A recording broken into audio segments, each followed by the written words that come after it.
and welcome to my review of the Tefal Express Anti-Calc GV7450 iron. Thank you to AO for allowing me to review this iron. The delivery was fantastic as always. I was allocated an hour slot. It arrived within that hour, so definite thumbs up for the delivery. So on to the review.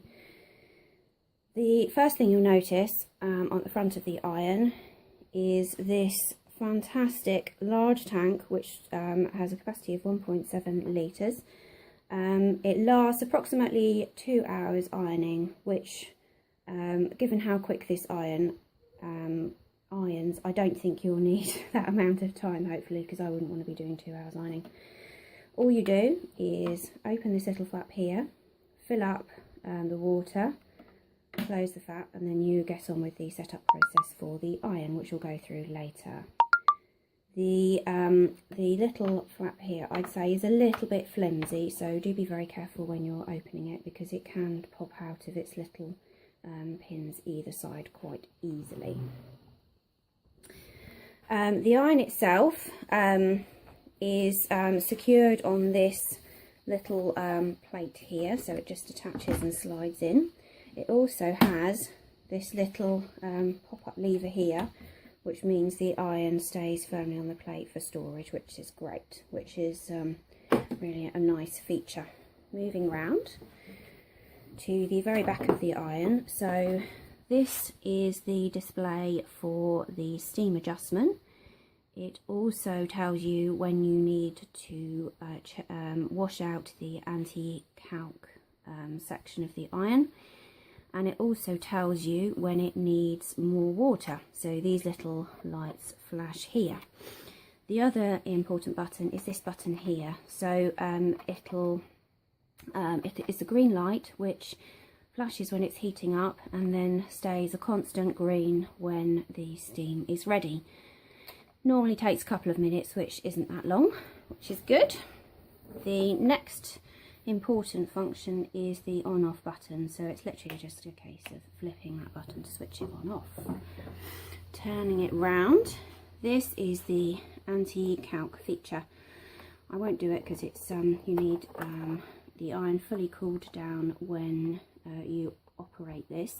It's literally a little twist, pull it out, and as you can see here, it's like a little scoop where all the calcification goes into. You just wash that out, put it back in again, secure it on. It's really important that the iron's fully cooled down before you do that. I absolutely love this feature because I live in quite a hard water area and everything always gets really calcified.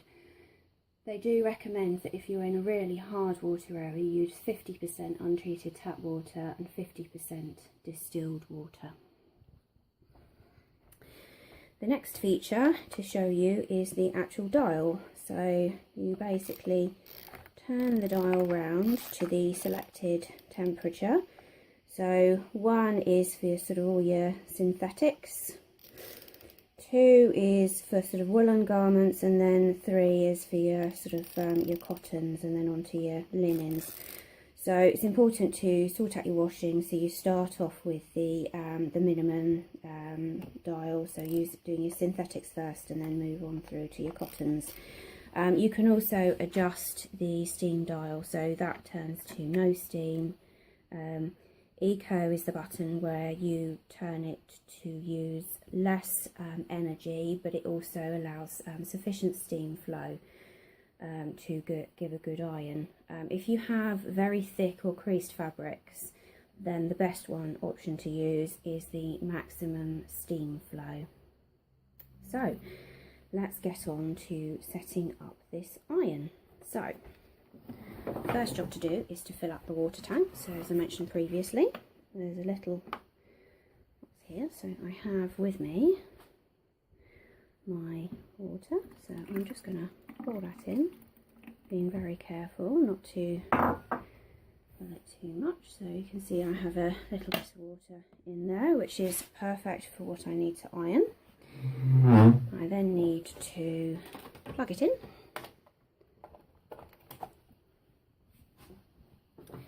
switch it on, and then you can see, does help if you put the main switch on, that the green light is now flashing, so that says it is starting to heat up. So I'm just going to turn that to minimum until it's ready to go. I'm also going to set the dial to the setting I need. So in this case, I think, so the iron is now ready to go. You can see this by the green button isn't flashing anymore. I've pre-selected maximum steam because the garment that I'm going to be ironing does have a lot of creases in it. So I've already pre-selected the temperature, so I've gone for 2.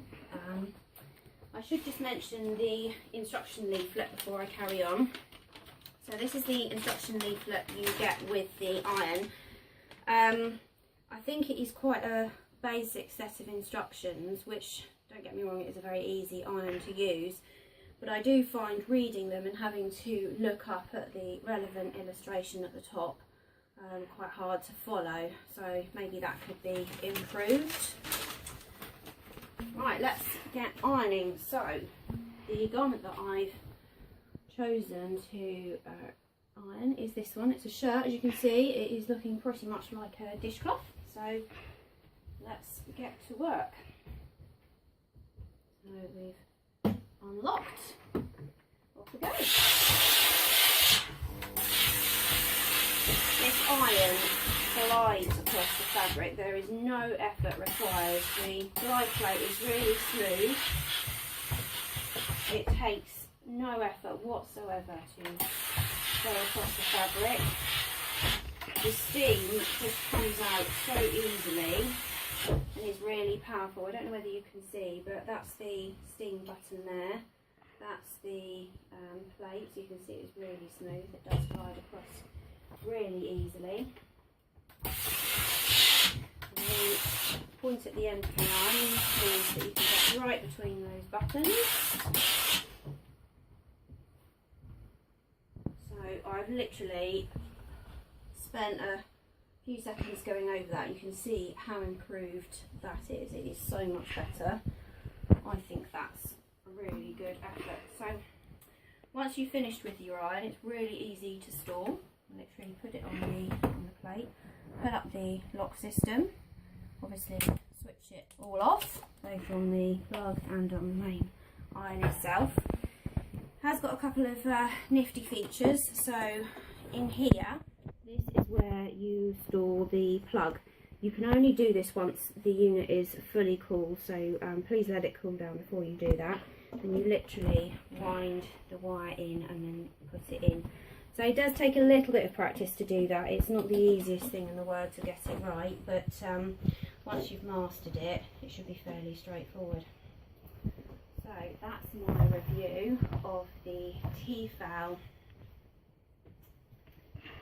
Express Anti-Calc GV7450. It's a definite thumbs up from me. It's a fantastic iron which will allow me to whiz through my ironing at super speed. Very impressed with it, can definitely recommend. Thank you for watching my review, and thank